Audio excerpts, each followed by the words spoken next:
Yo, what it is? What's going on, beautiful poetry people? It's your main man, Zohab Khan, your poet in residence, on your screen. How you doing today? You doing okay? Hope you're doing swell. Hope you're doing well on that scale from 1 to 100. Where you reckon you at? 90s? 80s? Hope you're doing somewhere around that. It's okay if you're not. Today's video is a poetry video. It's a literary device video. Personification. What is personification? Personification is when you give human characteristics to an inanimate object, or when you give a personal nature to something that isn't alive, or when you make something that ain't alive and it isn't human, you give it human qualities. Makes sense? So a more basic way to refer to personification is when you give attributes or stuff that people do, and you give those attributes and that stuff that people do to stuff that isn't alive, stuff that doesn't walk and talk and speak and poo. So, for example, the chair was running, or the tree was dancing, or the clouds were singing, or the wind was howling. Those types of things are basic examples of personification. I have a little trick of how I remember what personification is, because it can be tough to remember all of the literary techniques and what they all mean. So for personification, my little trick is the way that personification is spelt. Personification is spelt P-E-R-S-O-N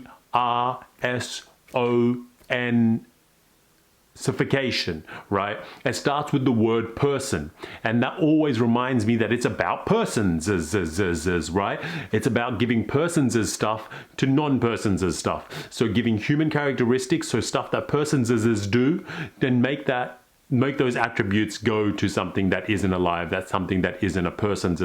Make sense? Am I even using proper English? In basic terms, personification is when you give human characteristics, so things that people do, and you give those characteristics to things that aren't people, that aren't alive. The reason that we use personification is to add just a little bit more life to our stories, or life to our poetry, or life to our particular line. And by adding a little bit of extra life, you make it a little bit more relatable. It's all about that relatability to your reader, to your audience. They want to be able to be invested in your words. Personification is used all throughout literature. It's used in songs, it's used in poetry, it's used in some of my favorite rap lines. Some examples of personification in pop culture include in the Kanye West song Homecoming, featuring Common off his Graduation album. Kanye starts verse 1 with, "I met this girl when I was 3 years old, and what I love most, she had so much soul.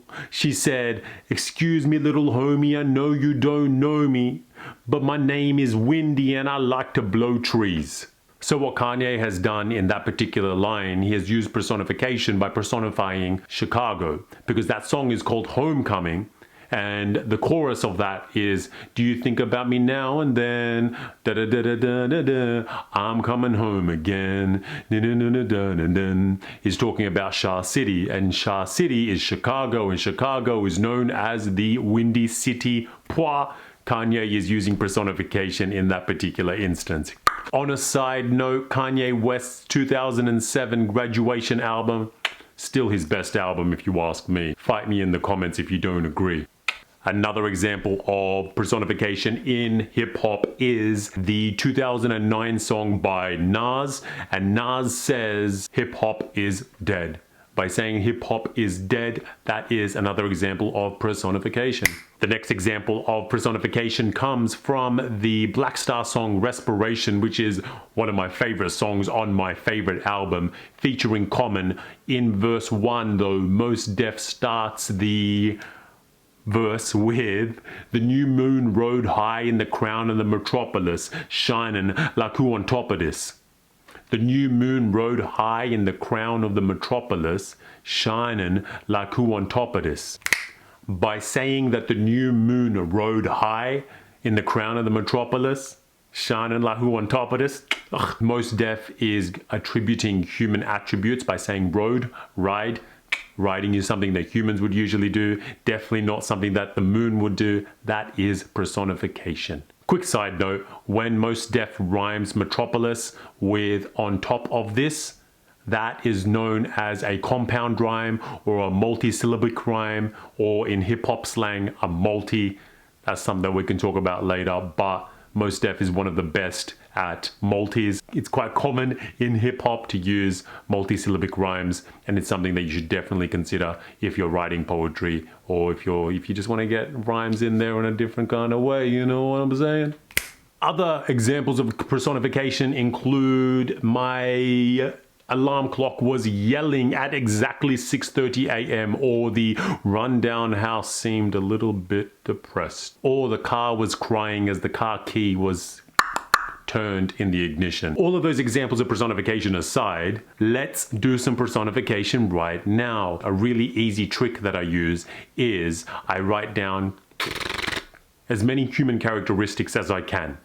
Things like sleeping or eating or running or jumping or whatever comes to your brain. And then I think of a list of inanimate objects and then put them together and wham bam, thank you ma'am, you have got personification. So for today's exercise, how about you give a shot at writing 5 different human characteristics, so 5 things humans do, and write down 5 things that are not human, and put those down in a list and marry them together, wham bam, thank you ma'am, personification. So I hope today's video was helpful in helping you understand what personification is.